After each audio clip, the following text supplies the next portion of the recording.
আমি আবারও হাজির হয়ে গেলাম নতুন আর একটা রেসিপি নিয়ে। হ্যালো ভিউয়ার্স, আসসালামু আলাইকুম। কেমন আছেন আপনারা সবাই? আজকে আমি আপনাদের সাথে শেয়ার করব খুবই মজার এবং একটা সহজ ডেজার্ট। আর বেশি কথা না বাড়িয়ে চলুন চলে যাই মূল রেসিপিতে।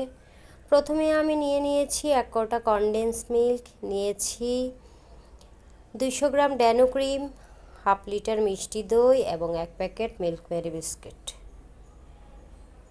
এবার আমি একটা মিক্সিং বোল নিয়েছি।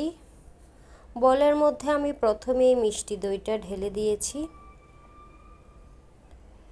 আমি এখানে মিষ্টি দইটা পুরোটাই দিয়েছি। এরপর দিয়ে দিব ড্যানো ক্রিমটা।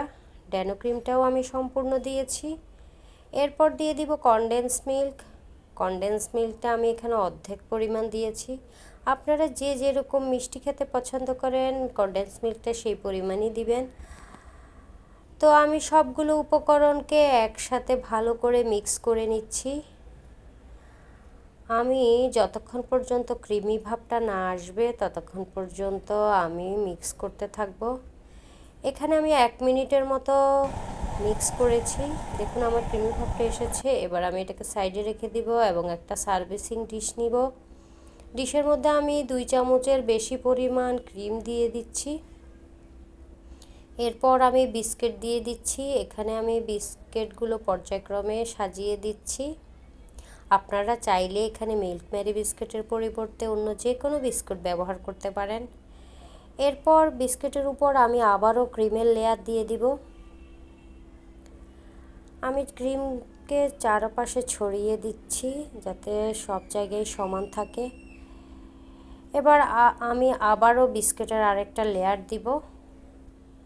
এখানে আমি মিষ্টি দই ব্যবহার করেছি, আপনারা চাইলে টক দইও ব্যবহার করতে পারেন। আবার বিস্কিটের পরিবর্তে আপনারা যে কোনো কেক ব্যবহার করতে পারেন, ফ্রুটস কেক বা নর্মাল যে কোনো কেক ব্যবহার করতে পারেন।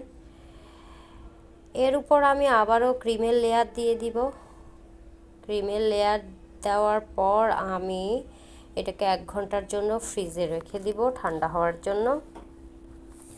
আমি চিন্তা করেছি যেহেতু এখন আমের সিজন, আমি একটা আমের লেয়ার দিতে চাচ্ছি, তো সেটা আপনাদের সাথে আর শেয়ার করি নাই। আমি আম দিয়ে একটা জেলিটিন তৈরি করেছি। আমের সাথে আমি আগার আগার পাউডার দিয়ে একটা জেলো তৈরি করেছি। তো 1 ঘন্টা পর আমি আমার ডেজার্টটাকে বের করব। আমি 1 ঘন্টা পর বের করেছি এবং জেলিটিনটা দিয়ে দিয়েছি। দিয়ে আমি আবারও আধা ঘন্টার জন্য এটাকে ফ্রিজে রেখে দিব। দেখুন কতটা সুন্দর হয়েছে।